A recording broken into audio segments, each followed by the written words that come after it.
virtual reality technology would be. And then I think I saw that potential way before I ever did anything about it, before I ever tried to do anything about it, or before I thought down about it, like somewhere, something super cool. So it wasn't until a while later that I realized that things actually weren't as good as they were portrayed in the movies at any cost, whether it's professional or industrial or military. So I've been working on this stuff not because I saw the potential for VR, but because people have seen it for so long and they've wanted it for such a long time. They've already laid out what it's going to do. You don't have to be a visionary to see that. Thank you, Paul. Thank you, Palmer. Thank you, Palmer. Next, we're going to move on to Jens Christensen, who is the CEO of Jaunt VR, who are working on live-action cinema and for virtual reality and a platform to enable such experiences. So, Jens, can you tell us kind of about when you first realized that VR was a place worth working in? Yeah, absolutely. I remember very well. It was about 1 year ago. I'm a co-founder of Jaunt, and my other co-founder, we have two other ones, Tom Ammo and Arthur Tom. But Tom went off on vacation, and he went to Bryce Canyon. And he was trying to describe just what an incredible experience it was. He had taken some photos with his iPhone, and he came back and he was showing me, and it just was not capturing that experience at all. So he started thinking, well, how could you actually capture the experience you had being there in the canyon? And so first we thought, well, what if you had a very powerful camera and you had some goggles? Could you be transported there virtually? And so we went off and we tried to buy an Oculus Rift. It turns out it was a very long waiting list. We ended up finding one on Craigslist that we bought at cost, amazingly enough. And we basically built a little Lego camera and tried and created a 360 panorama and put on the Oculus, and it was immediate. It's like, wow, this really works. So we said this is worth pursuing, and that's when we decided to start the company. Thank you, Jens. And please hold your mic a little bit more toward your mouth, just so everybody can hear you as we go along. Next is Amir Rubin, who is the CEO of Sixense, who are responsible for the Razer Hydra and the forthcoming STEM motion input controller. Amir, can you share with us, I know you've been in the industry for a long time, when did it strike you, maybe a little while ago? Yes, so Sixense was founded by myself and an experienced movie Hollywood producer, his name is Amir. We came to VR from two different directions. Myself, I've been experimenting with virtual reality for now more than 20 years, almost 25 years. I'm coming from professional simulation. I started with military, and my first experience was very, very, very difficult VR setup that I was introduced as part of my reserves in the Israeli army. I came in to experience it because I was building a simulator for a client at the time, with a company that I was running. And to tell you that that was a great experience, it wasn't. It was over 40 pounds of a headset. It was extreme weight of wires hanging behind me, but it was enough to show me that if I can take that and make it accessible and available to the mass consumers, to the mass market, that is by far the future medium for all content, entertainment, but way beyond that, and we'll discuss it I'm sure later. So for me, that was at 20, now it's started in 89, but then starting from that experience, it was an obsession that, you know, my family and my friends, and now the Sixense enthusiasts join me on, and now we are moving into it. Just to finish with Avi Arad's vision is to enable every single one of us to feel how is it to be a Spider-Man.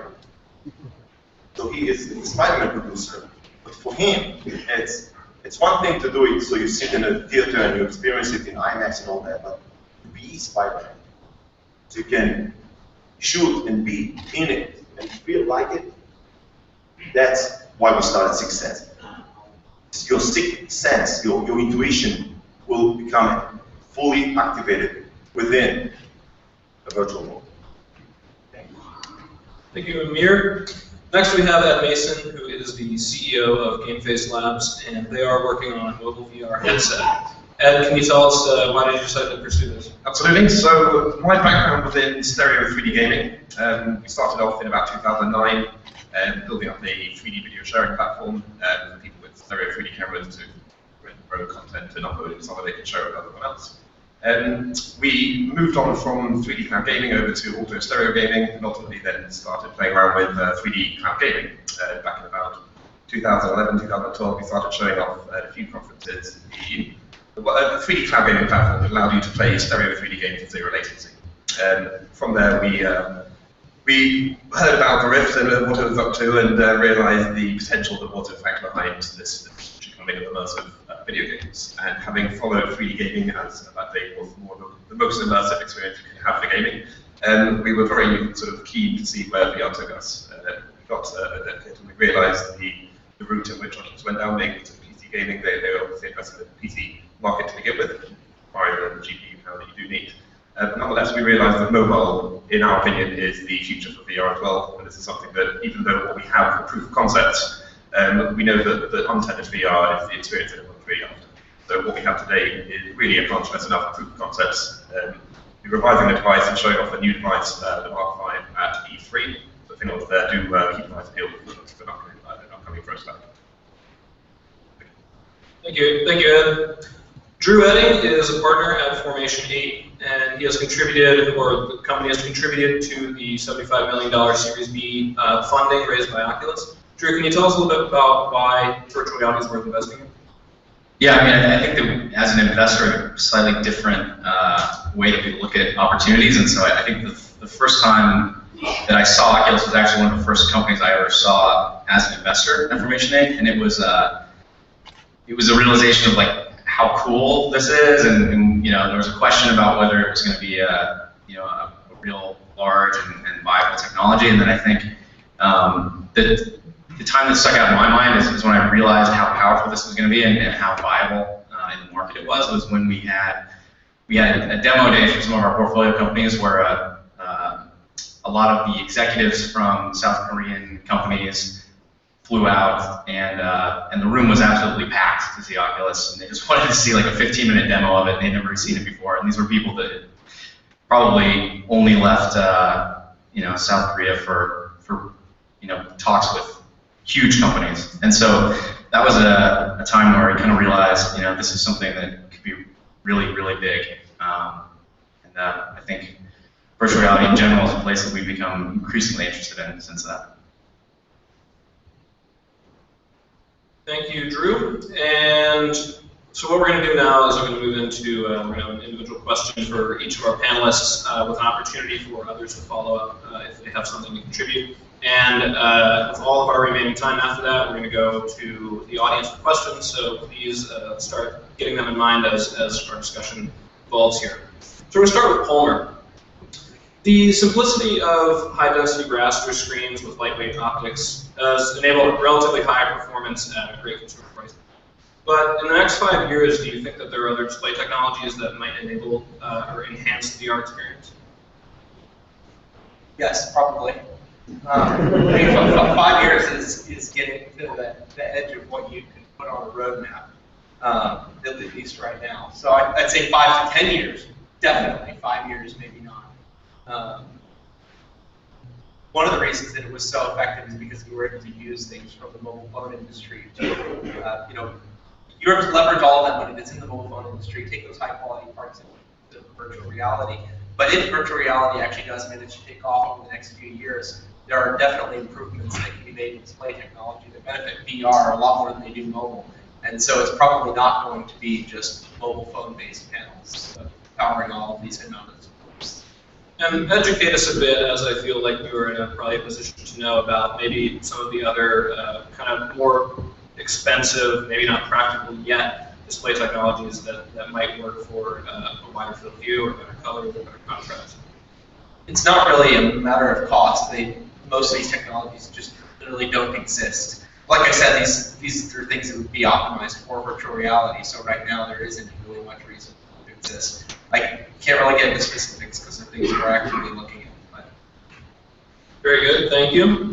Anybody have anything to add regarding the display technology going forward, what we see in the past versus going forward with our high pixel density?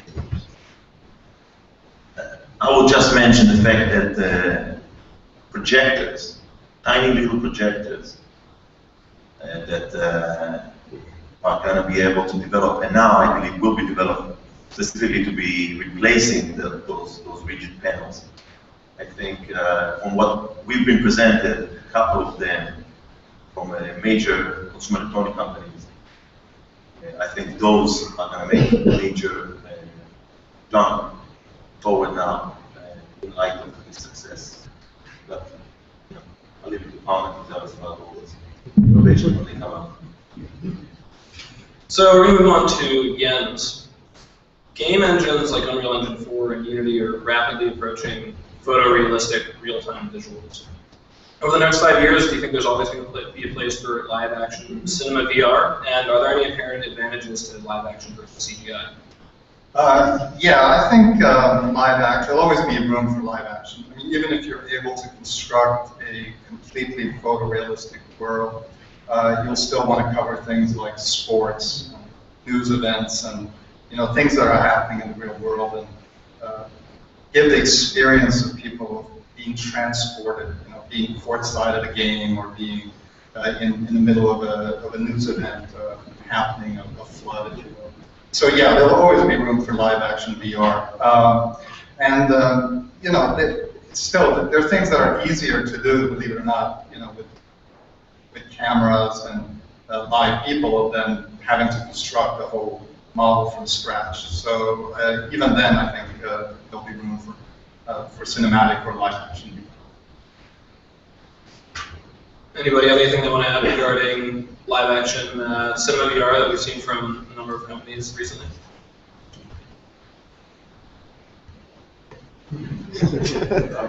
Some people say whatever.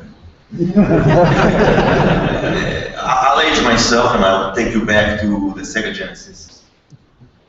And when Sega Genesis was the leading console back in the early 90s, they released Sega CD.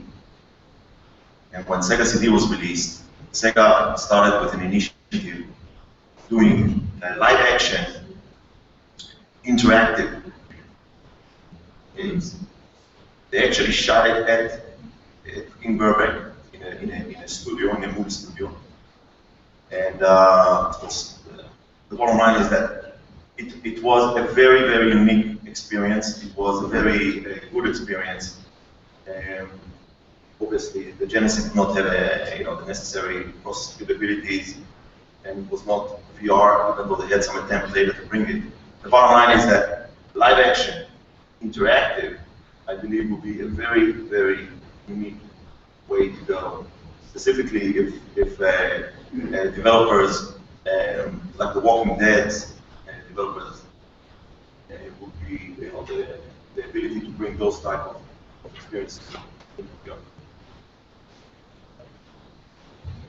And Ed, there's obvious advantages to mobile VR versus tethered VR when it comes to power and portability. Over the next 5 years, do you think mobile VR will be a completely separate experience from kind of the desktop class, or do you see maybe a hybrid tethered solution where you can use your mobile device and plug it in at home into a PC or console? It's an interesting one. So, well, obviously, PC-based, like x86-based VR is always going to be more powerful than mobile counterparts. I feel over the next 5 years, the gap is going to close somewhat. We will get a lot more immersive VR experiences off of the later generation SoCs that will be coming out. As such, yes, I think there will always be a demand to have the really sort of high-end VR experience, and as such, you would need a console, you would need a PC to be able to render that. But at the same time, I feel that within the next 3 to 5 years, we should see some pretty powerful SoCs coming out, even more so than the K1s, N82, and EJ10 that are coming out very soon. that will give us a pretty good VR experience in any shape. It's something that we've been working a lot to reduce latency, to increase the sense of presence, and it's something that with more time, more effort, and slightly more horsepower, I think it's something we can achieve, and we'll get there in the next 5 years. And I'd like to follow that up also with your thoughts on the smartphone adapters for HMDs. Do you see them competing, or maybe being a lower kind of performance space, a lower sector? I see it as more of a segue into what we are doing. We've actually had sort of I think it's a fantastic idea. We've been talking with the Jaunt founders all together, a few of the other companies that are releasing these sort of phone holders, and what these Jaunt are doing is really great. And we found that up until recently, due to the fact that we only have a few prototypes at the moment for our head-mounted devices or head-mounted consoles, we've been unable to send dev kits out. And as such, we found that AlterGaze and OpenDive and these other head-mounted phone holders and such act as a good kind of intermediate developing platform to be able to get us up until the right stage we can ultimately release dev kits out to the larger public. But no, I think it's fantastic. Anything that's going to get anyone involved with VR, I think we need to get behind it and help out as best we can. And I'd like to add as well, that means that we are developing a platform that will be an Android-based VR OS effectively, and this is something that we will open up to any other Android-based VR player that wants to get involved, as we have collated a huge amount of content, both 360 video as well as actual gaming content, that we would want to literally get out into as many hands as possible. We have content as king, and as such, we want to help everyone get it as quickly as we can. Palmer, do you have any thoughts regarding tethered versus desktop VR, or maybe a hybrid solution going forward? Do you think one will be more popular, or one will take over as we get on the road? I think that only one is capable of providing a good virtual reality experience today. In the coming years, that might change, but right now, I think that there's a lot of really interesting mobile VR stuff being done, publicly and behind the scenes. But for me, my passion is, making really good virtual reality as good as it can possibly be. Not trying to make something that is halfway there. And do you see a point where you would maybe have a headset that you can connect and kind of get the best of both worlds, where it can be mobile and do a maybe on-road processing and then come in and plug it home? I mean, it seems like yes, that's probably the long-term way it's going to go, because eventually the processing power is going to get so cheap, there's not going to be a good reason to not have something in the headset, especially if VR isn't just all going to be about really high-end VR gaming experiences. There's a lot of interesting things. Even just browsing the web, watching movies, and some basic kind of interactions can probably be done effectively on a less powerful chip. So eventually it'll get cheap enough that, of course, you won't.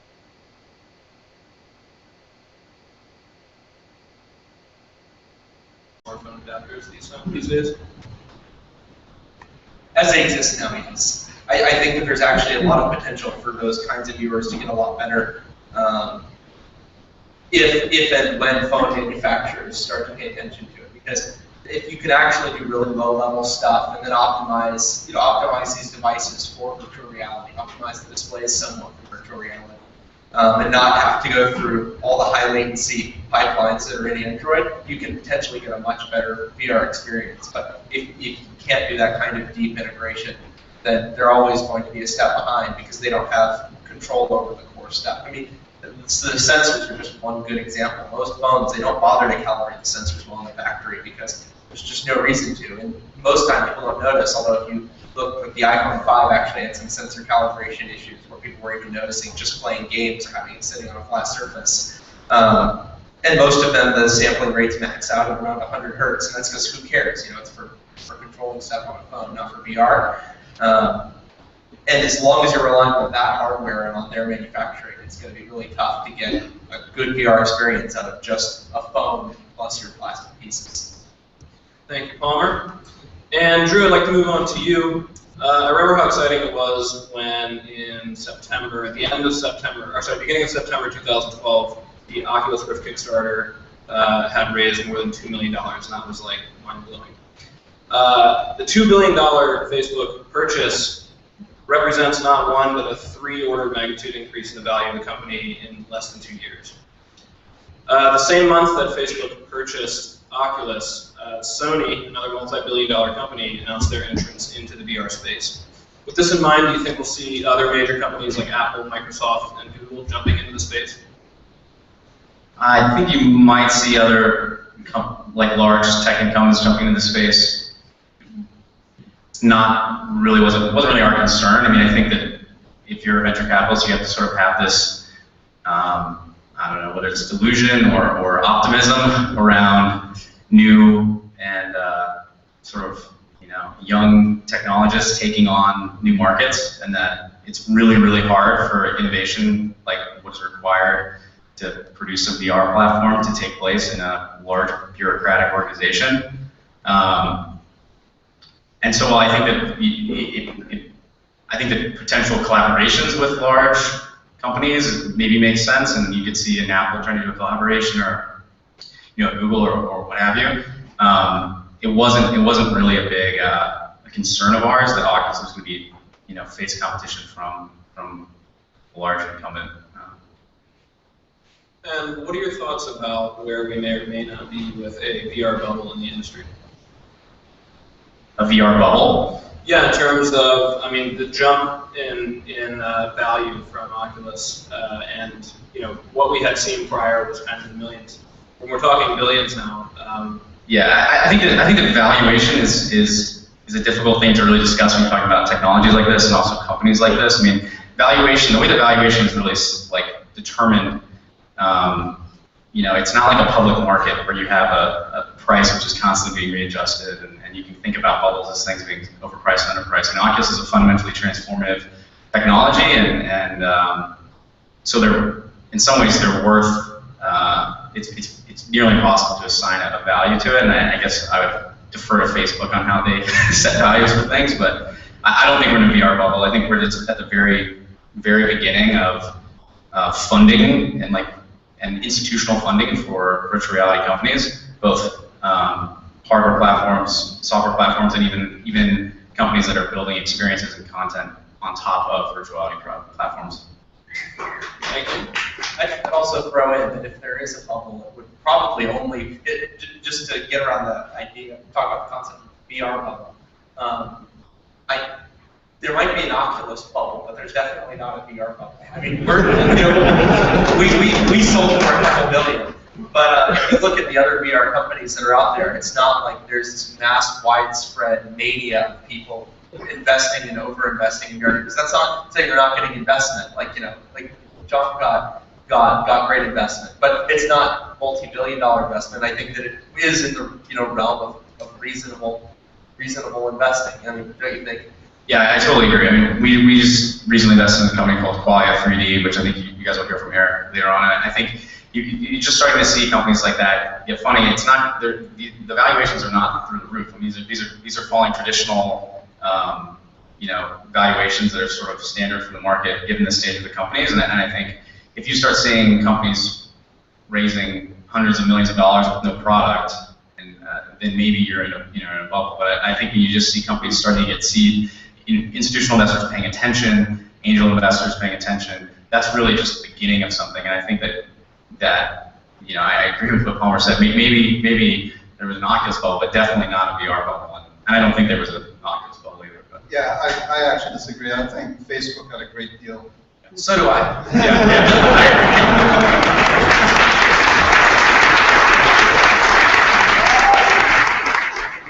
So before we go, Well, first of all, I agree. 100% agree that Facebook made a great deal. And it will not only position Facebook on the bleeding edge again, as they used to be when they started, but beyond that, it puts them on the front of what I consider to be a whole new generation of content and a whole different experience, which, again, for us at Sixense, is obviously a game changer, because until the Oculus, at Sixense, it was very hard for us to justify why would you need to use this motion tracking, especially our type of motion tracking, which is so accurate and that enables you to bring your body into a virtual world, when all the virtual worlds, although they were 3D or even stereo 3D, still on a display in front of you. But when you are inside and your eyes are covered, now you need to have no explanation why you would like to see your hands in front of your face or pick up a pistol or whatever you are doing. it is about having presence in VR. It's becoming a critical component. Going to the discussion about financing. So it's true, new startups getting seed, getting, many companies, Servius just got its funding, Omni, Virtuous just got its funding. All these companies, we've been working with them from the day that those founders were thinking about doing what they're doing. And all of them are brilliant innovators, and I expect all of them to be purchased at hundreds of millions of dollars within the next 5 years by the Googles and the Microsoft. That there's always a late. But going back to Sixense, Sixense is a unique situation because we are kind of a veteran company. We've been there for 60-something years. We've done a lot. We've done gaming for a long time. You know us as gaming company.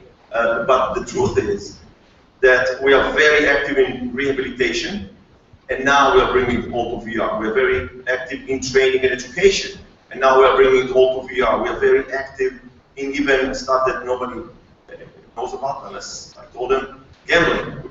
We believe that there's for me to be able to sit at the Bellagio, at the table playing any one of those games, it's going to be a huge application that's going to make money, and all these casinos are going to pay a lot of money for that, and not to mention, what we look at as other applications that people are going to come with. So the only thing I'm saying is companies like us that are coming really from professional space and they're moving into now focus on VR as our core business.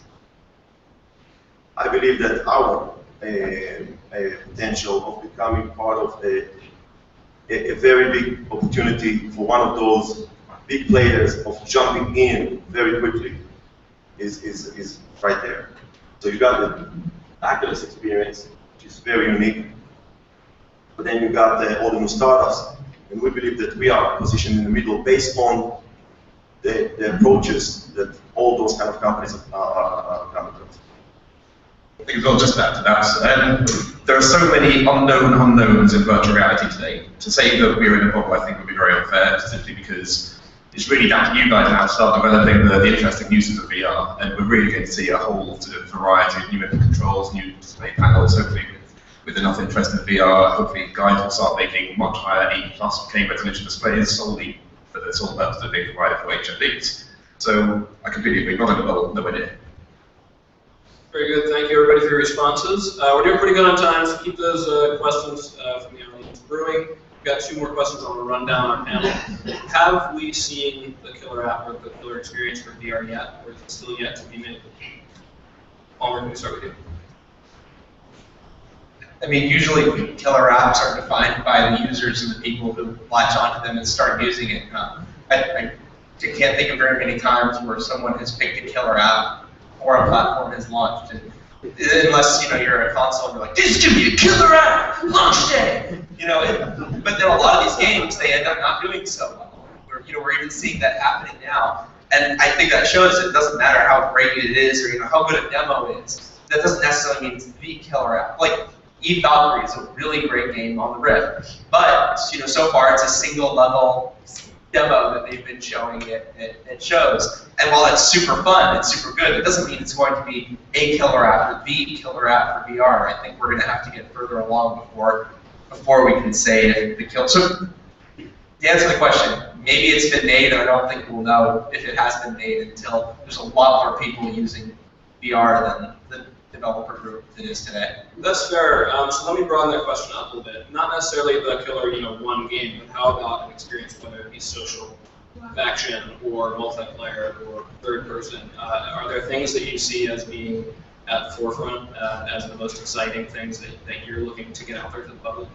I'm not going to play Kingmaker, but... So first I want to talk about games. Let's stick to games for a minute, because I think there's other applications that will be much bigger than games, but focus on games. There's 2 games out there, which the number 1 game that I look at, positioned to be a killer app, or at least a way to present the experience of VR at the most advanced, currently being the most advanced, is Gallery 6L. You look at Gallery, you experience even the one level, you can come to our booth and you can definitely experience it and just tell us how you feel about it. It's already working with the STEM. You should be able to tell what it could be and what it will be when it's released. But then there's a Kickstarter right now which I urge you all to support. It's a game called Loading Human. It's a great team out of Italy. And look at the video that they released today, again using the STEM, and look at the experience that they're presenting. I believe, again, that is potentially positioned to be a killer app. And again, like Palmer said, a killer app is for you guys and for the mass market to adopt. I believe, starting with those two, we have a great potential. But just to add, the most important thing is for us and I believe Oculus is going to have to, and is doing it well. People, designers, application designers, and specifically game designers need to take time off. And I know it's difficult for them because they need to make money like everything else, like everyone else. They've got PS4 and they got the Xbox One. But they need to take time aside if they believe in VR, like some people at Valve are doing, and learn and experiment in designing experiences and designing games for virtual reality. If you do not start from understanding what experience you're trying to create and do it for the virtual reality, it is not going to be a killer app. And with that. Yeah, I think one thing, I also think talking about the killer app, I think virtual reality is a shift in form factor. So there's a fundamentally new way of communicating and collaborating and interacting. So it's kind of asking what is the killer app on mobile? Is it WhatsApp? Is it is it an enterprise application that you use? Is it Floppy Birds? I mean, it's very difficult because there's so many different things that are going to be done on virtual reality, and both from a hardware perspective and from a software perspective, it is truly like a new platform. So asking what the killer app is, there's going to be innovators who create experiences which are fundamental and which are looked at as sort of being the leaders in like what the UX is on this new form factor. But I think that the promise of virtual reality is that it's something that's going to have so many different applications both within the consumer world and the enterprise world that it's really hard to like define one thing. Yeah, but just to help you define a killer app, with an example, Wii Sport. The Wii was no technology. Meaning the technology in the Wii was really urban. There's no technology in it. The innovation there was Wii Sport. The experience you got from Wii Sport back in 2006 made it the killer app that sold, hundreds of millions of Wiis. That's what we need, 100% need when the Oculus is launched. And I can guarantee you that the Sony Worldwide Studios, Shuya Shida, that's all he's doing now, focused on getting that killer app when hopefully the Morpheus is launched. Right, and if I can just add to that, I think that if you look beyond gaming, which obviously we're very excited about, you can think of things like music. A music video experience that's different from many you've seen before. You can think of things like travel. Preview your new hotel. What is it like to be poolside? What does your room actually look like? These are going to. I don't think they want you to do that. I actually think they do. I think it could fundamentally change the travel industry. I think they could price rooms, very exactly based on what they're actually like. So I disagree. I think it really could be transformative to the travel industry. It also, this idea of presence. When you put on these goggles and you feel like you're somewhere, you can give people access to places they wouldn't otherwise have. They could be near a celebrity, for example, or they could be transported on stage as somebody's performing a concert. I mean, these are experiences that you can't really have today, and I think they would be among the killer apps for this type of technology. Just think about the Super Bowl. You can sell the best seat in the stadium 1 million times. That would be a killer app. I think also the killer app, whatever it ends up being, will be something of a multiplayer connectivity. To date, my favourite demo that we've been showing off GameFace, in fact we have it over here, is VR Chat, where we have a cross-platform chatting application. So if you have a Rift, you can sit in the same virtual gallery that we're sitting in and talk with one another. I think this is something that has a huge amount of potential to be able to connect people all over the world, and this is obviously something that Oculus and Facebook are going to be addressing pretty sharpish. So I really look forward to seeing this ability to connect people no matter where they are, and as we increase presence as well. It's something that will be very cool. So yeah, connected. Thank you, and I think it's about time we get the questions from the audience. So can we have people line up in the middle row here and over there, and we will take questions back and forth. If anybody has questions, come on up in the line up here in the middle row. Jesse. I got my first look at a Oculus yesterday at the Maker Fair, thanks to Bruce here. And the first thing that happened to me was I had to take my glasses off, and I couldn't see anything sharp focus. And I don't know, I think Bruce said there were some adjustments you could make, but he didn't have time because there's a lot of people. But I'm wondering, do you have a larger headset in the works that might accommodate people with glasses? I was at the Sony Measure a few years ago. They make this headset, it's just for watching DVDs and stuff, but there's a lot of room in front to put it on without worrying about whether or not you have glasses. I don't know what planetary population percentage wears it, but it would seem pretty. Is that for me? Yeah. I thought it was, okay. So the consumer Rift should work for about 95% of people, including glasses wearers. So, yeah, that's about it. Next question, please. Chris Canino from USC. I'm wondering if there are any standards groups that are involved with looking at these different pieces of hardware and how they might some way incorporate, like an app might be able to address the different hardware issues it might be. Is there a group, a professional group that is handling that or looking into it? There are, I mean, independent groups. I don't think there are anyone that you can focus on right now. But I think that from our perspective, what we are trying to do for technologies that present the opportunity of bringing your presence, bringing yourself, your body into the VR world, we are releasing in July our VR SDK. Our Sixense VR SDK should allow you, when it releases, to bring in the stem or the Hydra, but also any other input device. So as developers, when you develop your application, it should work for the stem, it should work for the Hydra, but it will work for the move on Morpheus with their head position tracking. We expect it to work for any other. On PS4? On PS4. It will work with any other platform, meaning we are working those, this is my intention. This is what it was designed for. The deal with Sony is not done yet, so I'm not making announcements yet.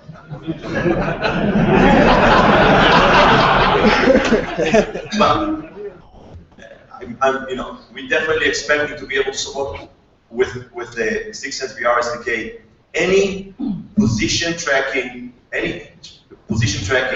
motion solution out there that wants to be working for the Rift or for any other kind of HMD. I would also say that there are standards groups, but I don't think that anyone has done anything meaningful or useful yet in that area, partly because everyone is moving so fast and moving in different directions and handling all these problems in different ways. And you can really only form a standard once you know what the standard way to do something should be. And if you haven't figured that out, then I don't think it's good to necessarily lock it to a standard. And I know that can make it sound like, I'm being the big old Oculus baddie and, we've got our proprietary thing. But the reality is that if we were to set a standard today, it would be de facto set by the Oculus hardware today, because that's what everyone has. And I don't think that it's smart for a standard to be built on what we have today. I don't think that the technology we have today is good enough to build a standard that's going to limit everyone else who's doing everything differently and to limit what we're going to be able to do in the future, because we're going to be doing things differently. But standards will eventually rise up because eventually you're going to want content to work seamlessly across all the different VR platforms. I don't think that that's necessarily going to happen right away or even very soon. Can we have the next question? My question was also, sorry, Anthony with Softcode LLC. My question was also about standardization, not just about input and skeletal data, like what I'd love that we're working on, but also with, say, display of IPD information, using a GameFace as well as an Oculus. So I want to be able to pull that information and preferably to a program the same way, but also for display output from HDMI and DisplayPort in 3D. Are there any efforts to try to roll into those 3D standards for just having transport across a single wire? I mean, but that's also difficult because some people are just pushing the video directly across. Some are pre-distorting on the PC. Some, like Morpheus, are taking the video and then distorting it in other ways. Like, they have the box that undistorts it the other way and pushes it out over HDMI. And then there's things like CastAR, which are using an entirely different video format to push it over a video line. So kind of like what I said before, there's no standard way for people to do it. I think it'd be really hard to build a standard into HDMI or DisplayPort for how to transport VR video when we don't even know what the best way is. And like I said, if we were to say we have to set a standard today, it probably wouldn't be good for most people because it'd end up trending towards whoever the biggest player is, and I don't think that that's a good thing for the industry.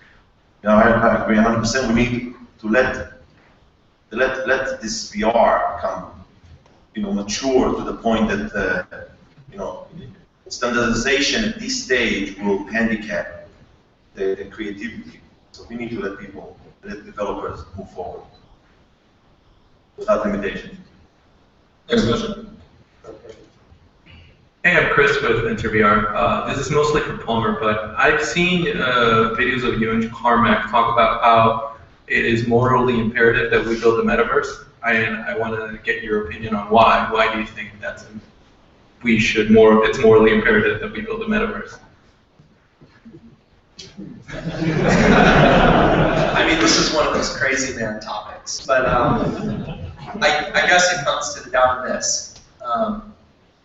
Everybody wants to live a perfect life. Everybody wants all of the things that make them happy, and there's only so much stuff in this world to go around, and there's more and more people to take out of those things and only have so much to go around.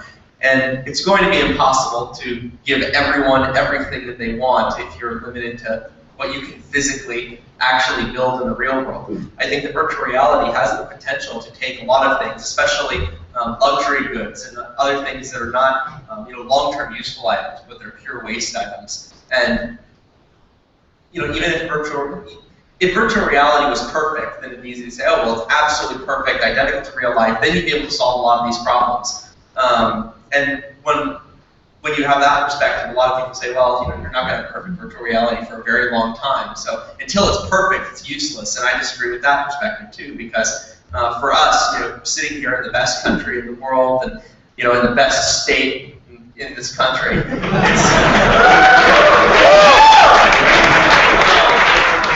it's easy for us to say that it's easy for us to say, oh, virtual reality is not as good as the real world, so why would I want to spend my life in it? But there's a lot of people around the world who don't necessarily have lives that are as good as ours. And I think that the bar for wanting to spend a huge amount of time in VR to have a lot of value in your recreation in VR it's much lower than it is for us. And then there's a bunch of other reasons. I think it's going to be incredibly useful for training. I think it's going to help revolutionize education. For all those reasons, I think there's a lot of reasons that you can argue that it is a moral imperative that we create a perfect virtual reality. And to add to that as well, I'd say even up until the stage where we have a perfect virtual reality or some sort of persistent metaverse, you're still going to have chaps with sort of the unfortunate locked-in syndrome, people who are unable to say leave their bed. And I think the possibility to now pair that up with a 360 camera and sort of EEG receiver to be able to actually allow this person to move outside their chair or whatever, I think it's something that will obviously be a pretty significant step forward for these shops. So, yeah. And just to add one more thing to that. Don't take this to mean that in the next 5 or even 10 years we're going to have perfect virtual reality. All of this morality stuff. It's really getting into the sci-fi realm of, what will virtual reality eventually do to society. And I think it's really exciting to think about those things, but it's also careful to not let it take up all of your everyday thinking, because it's so far off, and it's so easy to just spend your whole day daydreaming about what virtual reality is going to do, and to dream about all these amazing societal impacts it has. But as it stands, there's just a lot of work that needs to be done. It's better to focus on that, I think. Let's go to the next question. Yeah, I'm Steve from Leifun.com, Chinese tech blog focusing on smart hardware and related technology. So last week, a Chinese team called Untitled started a Kickstarter campaign by introducing a display tool very similar to Oculus Rift with a price of $300. And so far, they have had a very good result. So have you heard of them? And do you think Chinese manufacturers can challenge the current players like Oculus and Sony by introducing cheap devices? Thank you.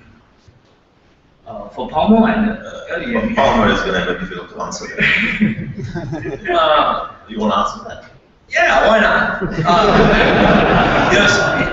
So on VR specifically, I think that they make a lot of potentially misleading and potentially false claims in their Kickstarter, but I haven't tried it, so I don't know, and I look forward to seeing it go further, and maybe it can do all of the things they say. Aside from that, I think that there is a question about Chinese manufacturing and Chinese companies being able to make things better than Western companies, and it's not an unfair question. I mean, these people are right where all of these things are being made. There's less of a language barrier, certainly less of a travel barrier. I've been through Chinese manufacturing hell, not because it's Chinese, but because I'm in the US, and it's such a huge cultural, language, and mile barrier between us and the factory. So I've actually talked to a lot of different Chinese companies that have been able to pull off things much faster and sometimes better than Western companies because they don't have any of those barriers. That said, I think it's going to be difficult. Just specifically about the question, can they compete with stuff like the Rift? I think that they can make some interesting stuff. Oculus is in an interesting situation where we plan on selling our hardware at cost, and that does put any other hardware players at somewhat of a disadvantage because they have to make enough money to pay people and make profit, and we don't. So even a Chinese company that's able to greatly lower all of these costs is going to have a very hard time. And then just finally to close, a lot of these problems, I don't think that it's, like I said, I don't think that it's because the Chinese are worse at making things. It's because there's this huge barrier between these two cultures that are trying to work together. And that's why I think that everything should be manufactured in the US. That's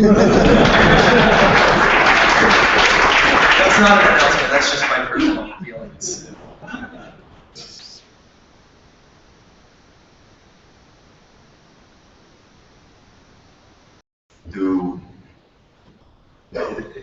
It's very simple. He was the first one that said, why can't it be done? I want it. I want to make it. I want to experience VR. And he's done it, and he fought the fight of making the world. Again, the 90s we failed with that. Again, he had the ability, being Palmer here, ability to persuade, investors and persuade, CEOs and operators and marketing people that there is something there. And then he brought it out and he made it happen. Now, you're talking about the ability of taking what he came with and doing it, more affordable, you need to, if you go in and you do what you do a great job, and then you move in and Lenovo will come in and take you over, and they put the billions of dollars that's going to be required to make what he's doing a reality, a consumer product, because it takes billions. It doesn't take startups. So if you do that, you go with his strategy, you create a platform, you market it the way they're marketing, you build an app store, you have that level of efficiency, you can compete, anybody can compete, and everybody will compete. Because he made it a place that everybody wants to be. If I could just add to that, I think where the US has a real advantage is in the software. So I think a lot of international players can do hardware really, really well. But still, I think the US produces the best software, and software is a huge component of VR. And so I think the US stands in a very strong position right now. Just to add really briefly on to that, that's one of the reasons that I think we've seen. That's one of the reasons that companies like Apple have a really strong foothold in the U.S. It's not necessarily the hardware. I mean, the hardware is made in China, and I think that actually the Chinese phone industry is really fascinating. There's some very high quality stuff being made in China that's being sold for way cheaper than anything here, and it's all very high quality stuff. But they don't have that big brand name recognition and dollars to build a software ecosystem that's able to support it. Now, Android's made a huge difference in that because now. Prior to Android, I've actually been a big fan of open source hardware and electronics for a very long time. There was a lot of interesting stuff in China and in South Korea. Does anyone remember when portable media players were a thing? All those PMP, MP4, XE, 3D, things you could buy, and you could play games and movies and music and all this stuff on them. And this was all pre-Android, and they were all creating their own little stuff, based on Rock OS or something, derivative of Linux, and none of them were really gaining any traction because they didn't have a common ecosystem. And now all of a sudden that Android exists, a lot of these handheld gaming devices and media players coming out of the Asian markets, they have something that they can rally around that really gives them a good shot at competing, not just in China, but in the global marketplace. Just one advice for you guys. Go to Tencent. Get them partner with you. Then you have a chance. That's a good point. I'm so sorry for everybody still in line, but we are at the very end of our session. Please join me in thanking our panelists for talking.